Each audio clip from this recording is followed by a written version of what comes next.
Onitsha ụmụ enu amani ekene m unu. Olu n'Igbo ekene m unu. Nke onye chiri nyaze all protocols observed. Ekele m mgbama ka unu ga-anụ onu. I mean to give out very vital information and desired knowledge. Ka unu nụlụ ugolidanda. Ka unu nụlụkwazị uye elo n'ebe. Onitsha ndị dị ndụ na Onitsha ndị nwụrụ anwụ. Denekwanụ. Listen carefully and enjoy yourself.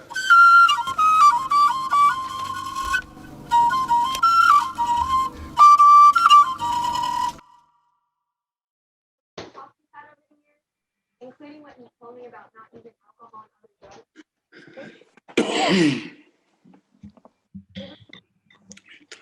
Okay, hello everybody, and welcome to the Onitsha Gwam Okwu podcast. This is a podcast of where we will talk about Onitsha culture specifically, Onitsha way of life, Onitsha Ado, and its heritage and its traditions and its religions. Today we have some specific topics we'll get into. We have some guest speakers. Also, this is live, so anybody can chime in and add their 2 cents. Feel free to say what you know and ask what you don't know. Ask about what you don't know. And I hope everybody's feeling good today. After the pre-show banter that we did. Hold on 1 second. We're gonna start with the first topic we're gonna catch on today will be about Onitsha women and their roles in Onitsha culture, specifically what it means to be Onitsha women, what Onitsha women do traditionally in Onitsha culture. And today's we have 2 specific people to open the floor to conversation on that topics. We have Chio, Oyama Ubaike, and Chinwaza Quento. Would you guys like to recognize yourselves by saying hello? Hello. Hello. I don't know. Yeah. Okay, guys. So, would you like to open up about what the roles of an Onitsha women or Onitsha women is in Onitsha culture? Ladies first. So, Auntie Chio, would you like to start? I was gonna defer to Chinwaza since he's the okay, guy. yeah. Okay, yeah. Chinwaza. Not the fact Chinwaza Bwani. But I'm putting the on that floor. So Chinwaza, if you want to start, I can follow, or you want me to start? No, go ahead. Okay. Yeah. All right. Dalukwano, everybody in online. Ijinna Kandi boy. Yeah, so good afternoon, everybody.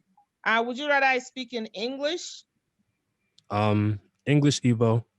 Okay. Mostly Igbo, but like kind of add English words to kind of so people can understand the premise of what you're talking about. Yeah. Like the top, yeah. Okay. So dalukwano onye ọbụla. Ndị agbalanze no.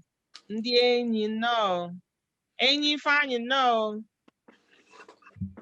Amaros Komnandi Umu Ikolobia no Umu Agbo. Welcome everybody. So the topic and a lot of topics today. So one of the ones we will kind of talk a little bit about is the women, the role of women, and then I think Enyi Fine is on the line. Enyi Fine, are you on the line?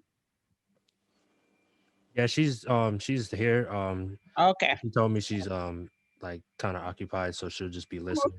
But I'm here. Enyi Nokia, are you here? Okay. So Enyi no. And then and I think a couple of other people, Auntie Emilia. So I'm gonna go no. So I'll just talk a little bit and then you can jump on and then with other things because the role of women in Onitsha and Igbo land, mana specifically in Onitsha, Umuwanyi, they play a very integral part of being an Onitsha woman. First of all, Onitsha woman, I'm very proud to be Onitsha women. And most of us will always be Onitsha women. I want to be Onitsha women, you know. We have a specific food, we have a specific role as, first of all, as a woman in general. We play like a spiritual role, we play a religious role, we do community support in the environment, not just in our homes. And under that, in Onitsha, women fit into different categories. You know, I'm just trying to be as simple as I can. And one of the roles I'm on Imiebuna as a wife, which is what we call Ikpuru Onitsha. Some people belong to the group called Ikpuru Onitsha, which is every village in Ikpuru Onitsha, and every village in what we call Ikpuru Ogbe, you know. So from Ikpuru Ogbe, they're able to, the women come together, we like to come together, help our families, do things for our children, be a wife, you know, be a mother, just like every woman in every community. We help educate the kids, teach them what the culture is. Our foods are very specific, you know, nsala, ofo nugu, ife na megasin on it, ife jabu on it, erika. And then we come to the spiritual roles. Now, when it comes to people dying in the community, first of all, umuwanyi no na women ebafu, no under Onitsha. And then you have women that are born as Umuada Onitsha. You know, your father is from Onitsha, you're considered Umuada Onitsha. If something happens in your village, you are Wada, you're expected to be there to play your role. And in the group of Wada, and if I'm in that village, if that person is not there, the event will not be carried out. My father-in-law we just realized him, and the very first time they brought him from the mortuary to the house, and for them to open up his casket for the ceremony to begin, we couldn't do that. We had to wait for Onyada, Muada from that village and Isiada to be present before that is open. So even though our society, it's is paternal, but women play a very important role. Even though the men were there, they had to go get the person. They had some delay, so the person had to be present for all the event to carry through, and we had to wait until she came. And then, so that's one thing. I'm not going to go into detail because there's a lot of stories, so that if I can add to what I'm saying. And then the same thing with the Onitsha. When a woman gets married, you get married the day you get sent to your home. That very day, your mother-in-law or your sister-in-law, somebody from your in-laws family will introduce you and then, you know, register you as part of Iburu of that village. And they will come that day when they bring your stuff from your father's house to your husband's house, they will make sure, and it's called Iduna. When you show nuptial. Oh, so it's called almost a nuptial flight, right? So, but when you go to from your parents' home after your wedding to your husband's home, you bring the properties that you're supposed to bring in, which includes things that you use to cook for your husband the very first day you go to his family. So you bring all that stuff. You bring cooking utensils, you know, clothes, some items. And by the time you get there, the bureau from that village will welcome you and bring your stuff in the house. You're now part of them, you know. And then there's also the Mbedeme. There's a group called Mbedeme in Onitsha. Mbedeme, they're making a lot of decisions that kind of covers the Onitsha and Umuada. So it is a women government. That's what it's called. You know, if something is going on in Onitsha, they actually make a lot of the rules that then comes down to the women folks in Onitsha in what we're doing. There's Nemo. There's a Nemo, what they call a woman, because the masquerade is meant for men. But for a woman to come in there, you know, you get initiated into that society and you become Nemau. You know, you go through the initiation, and then you start, when the masquerade comes, you don't run anymore. You're part of, you know, you can welcome the masquerade, but now you're considered part of them, you know. So it's not for everybody. Some people don't like it, some people do, but it's also a role of women. And then you have the Odu society, you know, you will say that is a prestigious society. You either get initiated, you in yourself, but for women that have accomplished a lot, sometimes children use that to say thank you to their parents for what they've done. And they also do a lot, they contribute a lot to the community. Like I said, you know, they have the support of their own immediate family, and as well, they support the community at large, because, you know, it takes a village to raise a child. Married, Yeah. you said that it is your husband, whether Mhm. your children, Exactly. but your husband is the Yes. one that. And in the women's environment, you can, for the Odu in Onitsha, there's a specific age you have to be to get initiated into the Odu. You can't just go in and be Odu any age. You have to be a certain age for you to get in there. And when you get there, there are rules. You're expected to be respectful in the society. You're expected to contribute in the society. And then you're expected to give advice in certain situations and then help out financially if you can. You can give advice to young married people or people in the community. You can support different projects in the community. So when you come in there, I'm sure some of you got white, is white, Odo, white, everything white up and down, you know. So, and it's right there in Onitsha, and some of them are here. There's a lot of details to go with that. And basically that's let me stop there so that maybe yes, so that Chinwazo can chime in, and then I think Eni Fan is on the line, and Temilia is on the line, and then the floor will be open. People can chime in.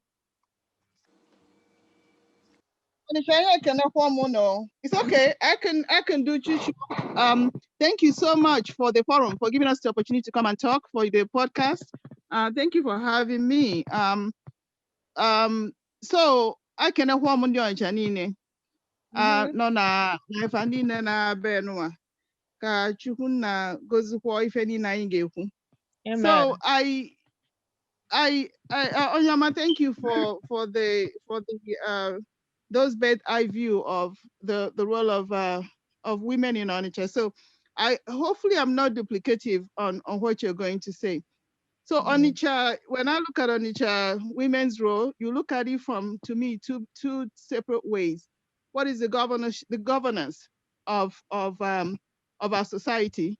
What role do we play in that? Our spiritual role and our societal roles otherwise.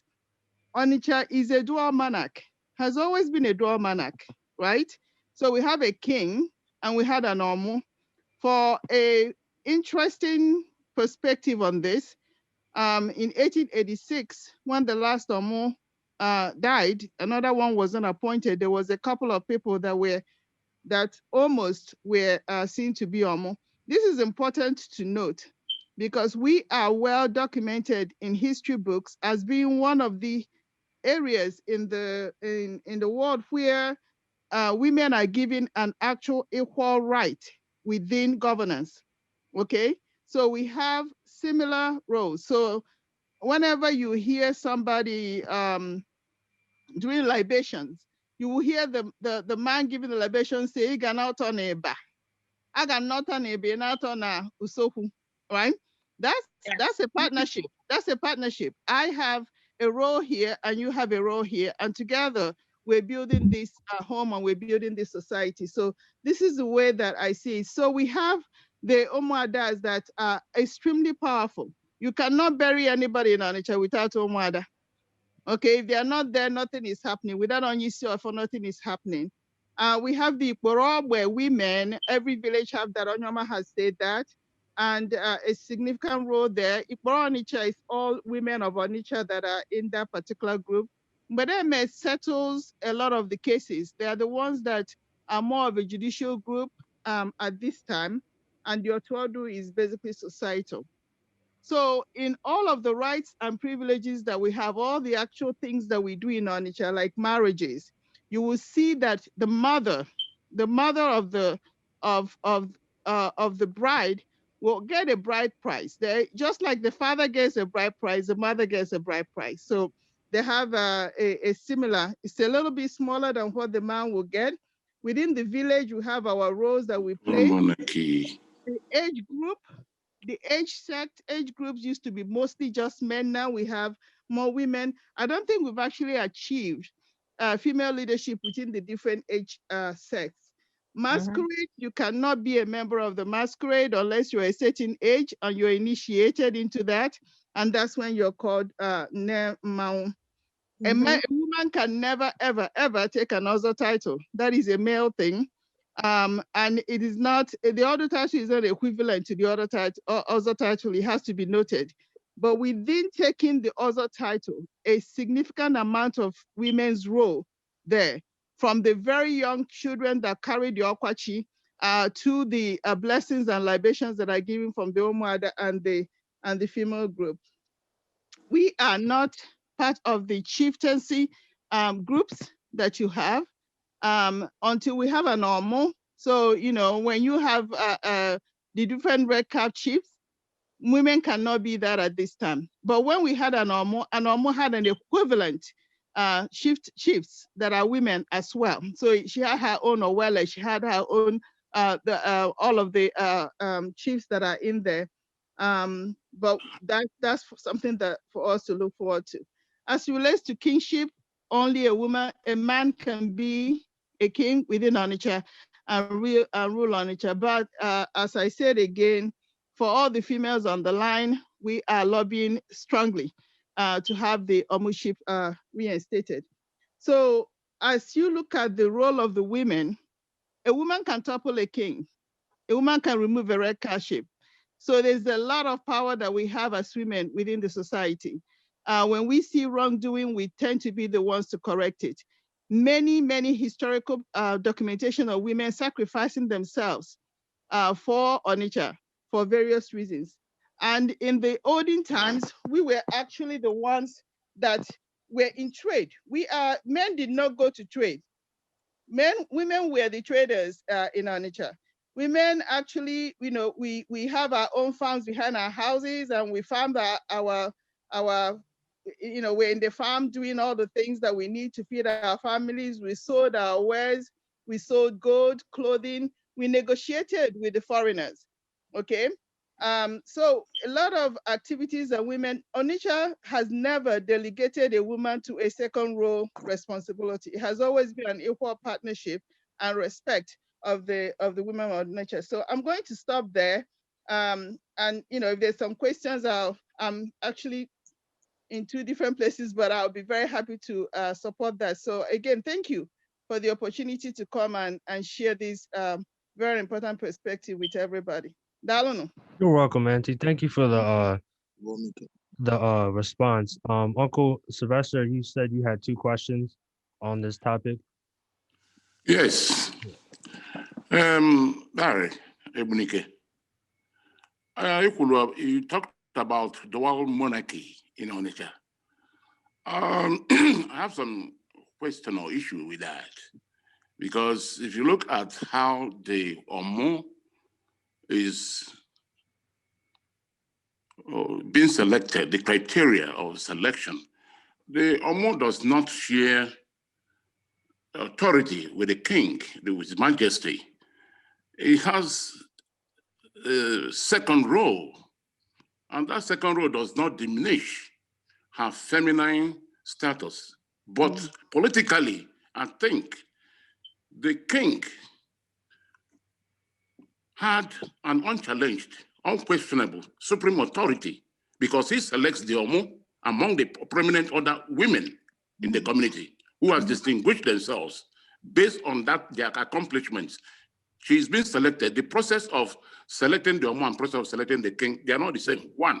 Two, the Omo, like you pointed out, that the women can remove a king, remove Ndiche. I want some light on that. That's a very pointed question. So let me start with the first one. There is never a society where you can have two people at the head, right? So the head of leadership in Onitsha is the king of Onitsha, right?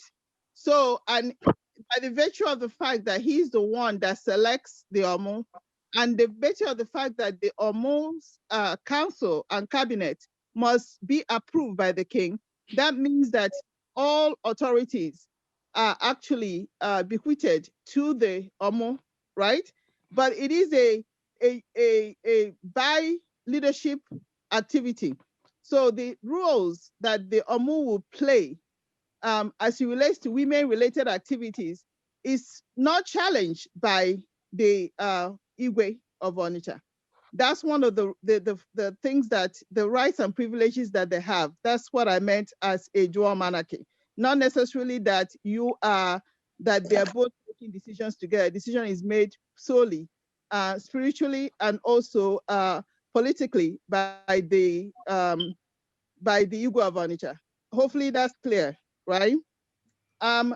Women have certain rights that I think will be inappropriate for me to share here, and ways that when somebody has done something, whether be it a king or a crowned individual on each other, has done something that is believed to be an abomination to the land, women have ways to remove this person by doing certain things upon their throne. And I'm not at liberty to speak openly about it. Am I correct or am I not correct? I got you anyway. So that is a me to females, okay? Men cannot do that, we can. Another question, please. Yeah, and for Onyoma. Yes. The Onitsha political hierarchy, you have Abalani Regu in this, in the structure. Abalani Regu includes married women and married men, because some people thought that when you say Abalani Regu, you always think it's only men, married men only, but it's married men without title. Includes also married women without title. Is there a difference between Abalani Regu, women, and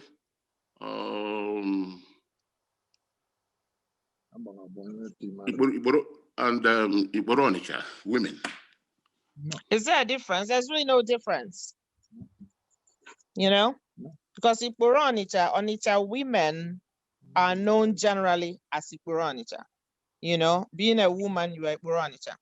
Then being a married woman, you are part of the Iborogbe. Does that make sense? So you are part of Iborogbe, at the same time, it could be regarded as Abalani Regu woman. Well, not everybody though, correct? Yeah, exactly. Abalani Regu is selected. Iboro Onitsha is the virtue of Ibo Onitsha. You're Iboro Onitsha. But Abalani Regu is a selected group of individuals, not all public individuals, correct? Yeah, because now Abalani Regu, Abalawani. It's like Nancy Abalawani. If you get money, Regu no walk any married, Mabuno no German, Ochiro Ejichi.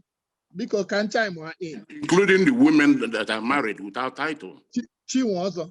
Yep. And Chuchu. Yeah. Let me chime in. Yeah, go ahead, Uncle.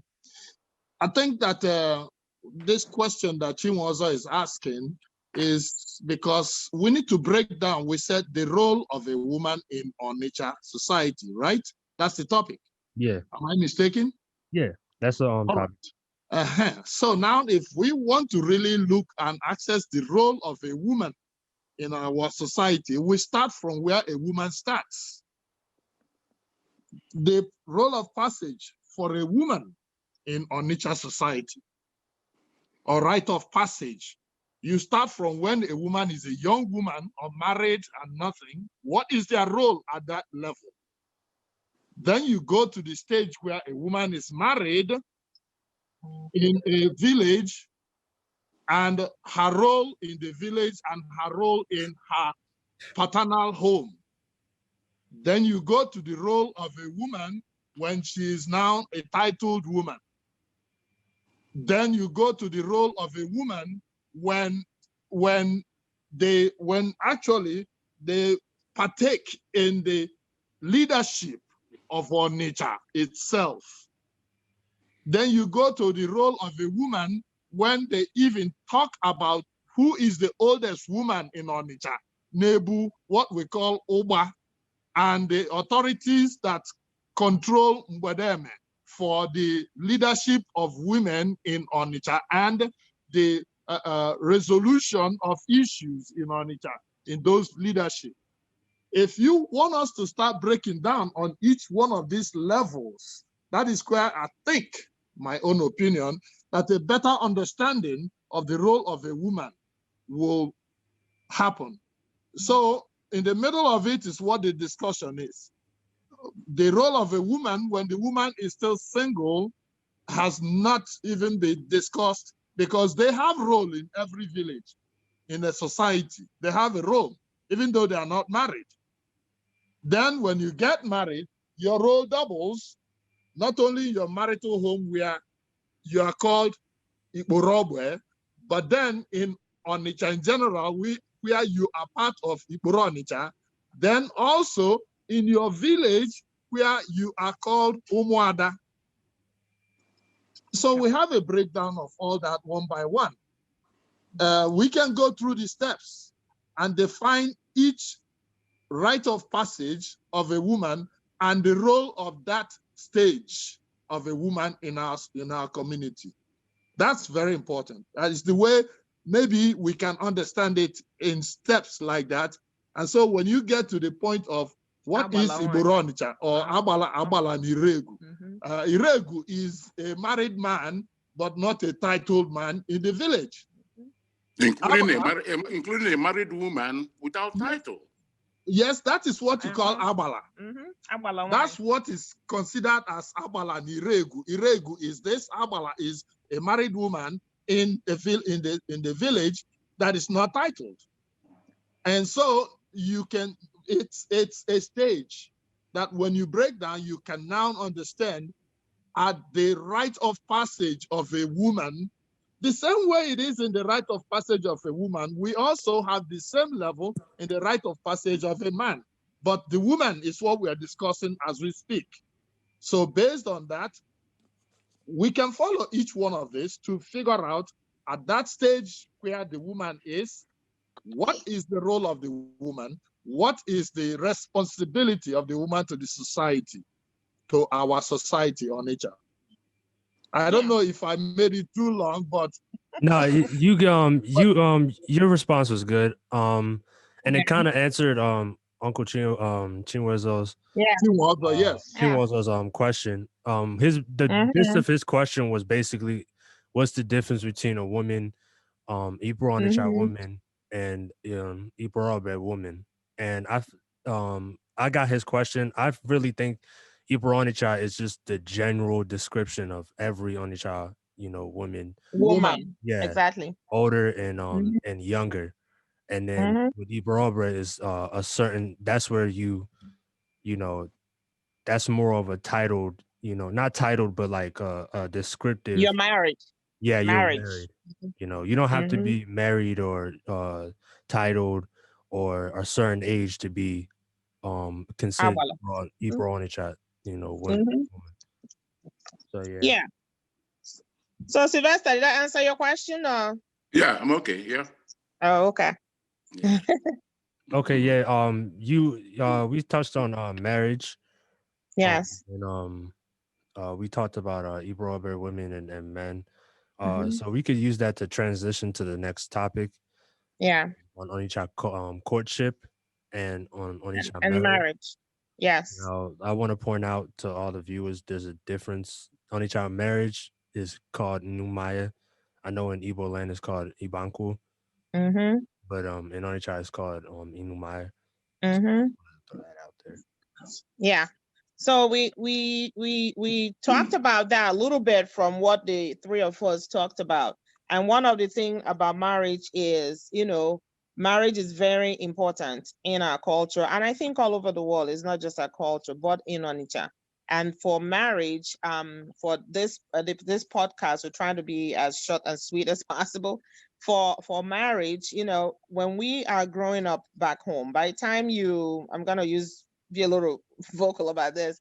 By the time you have your boobs and you have your menstruation and stuff like that, people feel like, okay, now you're old enough, you're mature in some people, and then sometimes suitors starts coming to your house when a kid most people are graduating at 16 or 18, suitors in our culture, people start coming and checking your family out, checking you out. Some people pick and choose, oh no, I don't like this person or I like that person.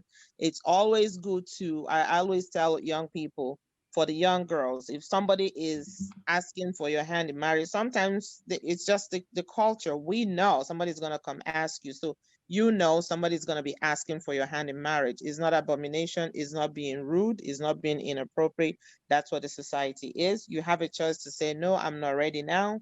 Now girls are going to school. Before girls get educated to a certain level, they're expected to get married and start, running their own home. Now it's a little different. And some people from poor families, when they have daughters, they look onto that as a progress, so that when they get married, they always want the girls to marry somebody who has a job, somebody who's got money, or marry into a family that is influential. So that way, the parents know that they'll never starve. So if they need something, they get a kind of a support, sort of, So different families, different angles. However, when it comes to marriage, courtship, because we know as you hit 16, 18, you hear people say, well, people start, referring to you as we may have 5 people that calling you mama at the same time, and your parents expect it. So you grew up in the environment knowing that now the expectation is for you to get serious with your courtship and then get married and start procreating. That's where they're looking at. So in a lot of households, a lot of girls are groomed from childhood. You help cook, you help clean, so that when you get married, you can take care of your home. Or if you don't get married, you can get a place and manage yourself. So we grew up like that. I mean, there's a conversation we had last time that a lot of our women, we need to really learn that as we're raising our kids, our girls, to be good homemakers, good housekeepers, good mom, good wives, and be, and pursue their careers. We should also be raising the men to come the same way, because we come out and complain about our men, but who raised this men is women just like us. So one of the things now trending in a lot of places that the women, if you're raising the girls, also raise the guy to know how to take care of himself, know how to be a productive member in the society, get a job. If you can't go to school, look for a trade. Make yourself useful, take care of your wife, take care of your children, take care of your household. Be nice, be kind. Just the same way we're raising the female, we should also teach some of our guys how to be better husbands, better boyfriends, better sons, better, stuff like that, because they're going to move on. You raise kids so they can move on. So that's one thing with the courtship. So when you raise them, so when somebody decides to get married, they know what the responsibility is all about. It's not about sex and having kids. You have to, it's a two-way street. Be nice to this person, or treat the person the way you want them to be treated. So that's one. So that's one of the things. And then for you to get from that level, when the suitor comes, there are different parts of marriages that we have. And the suitors come in, there's, for the only will call it or something like that. Meaning now you identified, or you've agreed that this person, that's who you're interested in. The family comes to the girl's family just to, kind of introductory part of it. And they get to know each other. They get to, then at that time, they schedule the date for the Inumanya Ayobanko, like Chuchu said. And at that time, between that time, they have enough time to, this family will check each other out, look for like maybe medical issues, maybe social issues or mental health, whatever issues you check. And it's time for this person to check. One family may find something in the process and say, change your mind most of the time, but they'll find something and they'll tell you. If you still feel like, yeah, I want to move ahead and marry this person, at least you're walking in there knowing what you're walking into, probably be a little bit more prepared. Then you go from Inyono to the Inumanya. The Numanya is where they bring the palm wine carrying. Some people call it palm wine carrying. There's cola nuts, a lot of traditional stuff. In Igbo land, they recognize that part of the Inumanya. That's the full marriage. They hold the two families. Usually the men come into the woman's family and they do this. So the ceremony probably like an hour or two, and then the rest of it is just entertainment and show off and all that stuff. But at least the two families get to know each other. Now, for families that don't do church, they do the Inumanya and then they do the Iduno later in the day, where they send the girl, because before the Inumanya, the mom will go around villages giving people money, inviting the kid, family members, and say, hey, my child is getting married. I want you to come. And sometimes when they go around, people now go around with cards, but traditionally what people do, you change maybe 200 naira or something and just go to individual homes and pick them and just tell them, give them maybe 25 cents, maybe 1 naira, maybe it doesn't matter, it's just a token. and you give them. And on the day of Inumanya and Iduno, after the Inumanya, those people you gave money to, invited to, will always come. It's like doing a shower, sort of. And they will come back with gifts, come to visit, so that when Iduna comes, the girl will display all her events and the gifts and everything in front of the house for everyone to see. And then when it's time, they pray for her. So now the young girls in the village and some young guys, young single girls in the village, now will come together and escort her and probably her friends from her parents' home. They walk to her husband's home, to her new home, with all the gifts that is in front of that house. And they get to the husband's house, they display everything in front of the husband's house. So in a way, like some people used to say, they're saying that here, we came to this house with all this stuff, like mortar, box of clothes. You have to get her some clothes, pillows, mats, broom, all kinds of stuff, that if she comes in her husband's home, she got enough bucket of rice, tin, tomatoes, onions, something that when she comes to her husband's house, she can cook with. Also, all those food utensils and stove. Some people even go overboard and get refrigerator, freezers, and all that stuff, which is good if they have the money. And indirectly, they used to tell us that way. It's like letting the husband's family know we came with something. We just didn't drop our child there, And should they need to leave down the road, you don't get married to leave, but should something happen, some women can actually, take some of the things they came with, or at least they have something to speak to. People have different reasons for that. We can always chime in. And that's it. And that's the elders, the young people that escorted her back, that they pray for her, give her advice, this is your marriage, now this is your new family. And then welcome the new husband, and then they go. Now they want to do wedding, church wedding. They may just do the Inumanya and then schedule wedding for a different time. And then wedding is getting the church involved. And then after church, they do the Iduno in the evening. Same event, they send her from her parents' home to her husband's house. And that's it. And then usually in Onitsha, when they do that whole thing, it's either Friday or Saturday, the Sunday following the whole event, they do a Thanksgiving. Anytime you see marriages and stuff like that, there's always a Thanksgiving on Sunday where everybody that came to your wedding, at least people that can make it, come to the church and pray with you. You get blessed in church, and then you go back to your husband's family. And then your parents or your family will come and visit you there with food. Nyoka, or anything, semo and phone will bring it to the girl's husband's house and entertain that we came to see our daughter who just got married. And then after that, and that's it, they move on, So I'll open the floor so that other people can speak and chime in where I miss and all that stuff. So that's what, and just before the floor is open, we are also trying to, like a lot of our young people or our young girls, sometimes they get offended when a guy comes and says, hey, I'm looking for a wife. I've been talking with a lot of the young girls. I'll say, oh, well, why is he coming? I don't even know him. He's asking for my hand in marriage. Why? So it's a lot of education, and not just our part as parents, aunties and uncles.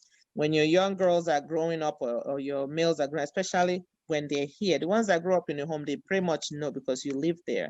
But when you're here to educate our friends, our young girls, young guys, somebody may come one day and they say, oh, this person is looking for it. Doesn't mean, oh, they're rude or they're inappropriate. Just have an open mind. Talk to them. You know what I mean? You never know. When people do match.com, you go there to meet people.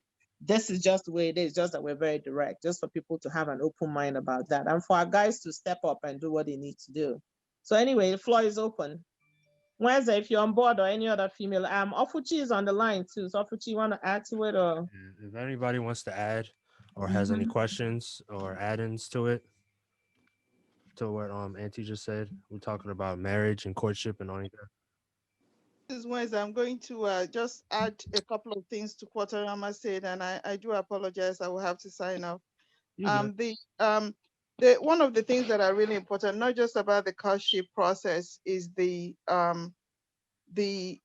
things that you need to go home with. And I think this is a cultural conversation, so we need to talk about when they do Madonna, what are those things that the people that the wife goes to the husband's house with, like the turn out, which is extremely important, which is the pot and the things that they need to cook with, some food for the day because they have to cook for their family immediately after the wedding, after the next day after the marriage.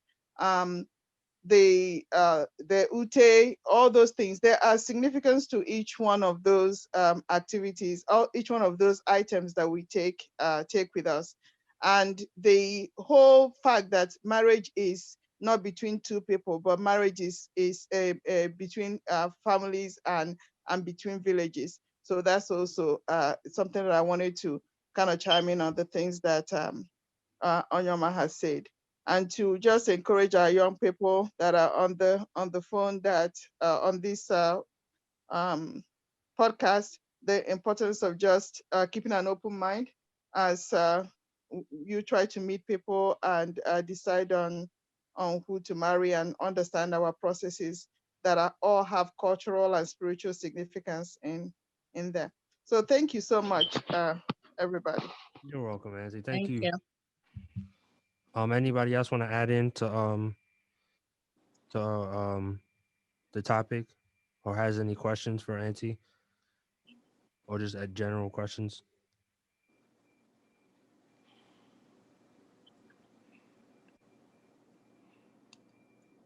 Okay. Auntie, do you have any thing else to add in about the Well, topic? Um, no, just like I said before, and Auntie Amy, as I said, it's the cultural piece of it for our young people and our parents to understand that sometimes we may assume our young person knows certain things. Just say it. Educate the person. Because when you make informed, when you get some information, you can make informed decision. And that for women to also know, I think we touched on some, we talked on a different forum, and for girls to know that women have time clock, men don't. A man can marry at any time. We encourage men to marry early and procreate, and they can procreate at any time. Women has a limited time. I mean, women have a limited time, so if you want to stay single, that is fine, no problem. That's the way you want to live your life in our community. But if you want to be married, be in a relationship, you have to be open to courtship. You're going to have a lot of people, because back home we do marriages by introduction. Some people think it's arranged. It's not necessarily arranged. Most of the time it's by who knows who. Just like when you start a business, sometimes you don't have money for a commercial. You go, oh, my friend has kids around this age. Maybe my cousin has boys around this age. Try to see if you can connect them, things like that, or make referrals. And that's how we do it. When you go to dating sites here, that's what they do. The only thing is that you go in there, you fill a registration form, somebody tries to match you with that person. It's the same thing. It's just because it's a modern society, it's like modern. But if you really look at it, it's the same thing we do back home. The difference is somebody from back home, somebody from your family knows somebody from their family, knows their aunts, uncles. If they have anything that the family is known for, they know it. So you're walking in knowing very well what you need to do. And then when you're courting, one of the other things that's very important that they're doing now from the religious perspective is that when you're getting married now, there's a lot to do with people who have sickle cell. So you have people who have AS and you have people who have SS. So they educate people now when you're courting somebody, trying to find out what their blood type is. Because if they have a different blood type, or they have sickle cell and they have AS, and you have AS, it may not be the best marriage. You may be in love with that person, because if you get married and one of your kids pick your S and pick the other person's S, they have sickle cell. And then you have a whole lot of medical issues down the road. So these are things people find out when you are in your area. That's one of the reasons why people do the referral. Because when you find that out, then the two of you will make a decision to say, okay, yeah, we love each other. We don't care if our kids come up with SS, or you know what, we love each other, but we don't want to bring a child in the world for that. Then, that's reason. Some people, just end their courtship right there. So during that courtship, it's time for you to get to know the person you're dealing with. Who are they? What village are they from? Can you marry from that village? You could be courting somebody and find out you can't even marry from that village. They're related to you. What can you do? What is their medical? A little bit, find that out. If you have to be intentional about it, you have to. And ask those questions, see what they like, what they don't like. Who has kids? I know people who got married and one person said, I don't want to have kids, and the other person got upset. Oh, I'll change his mind, or I'll change her mind. And it didn't happen, so they had to end up. So it's like, well, you already knew going in. What made you think you're going to change that person's mind? But These are little things when your courtship is a time for you to get to know, call home. If it's somebody from home, call home and find out. If it's somebody who's here from America, find out, get to know who's their parents, which family they have, probably have the same thing we have. What family they go to, what's the church? Ask questions. If you do, you'll find out.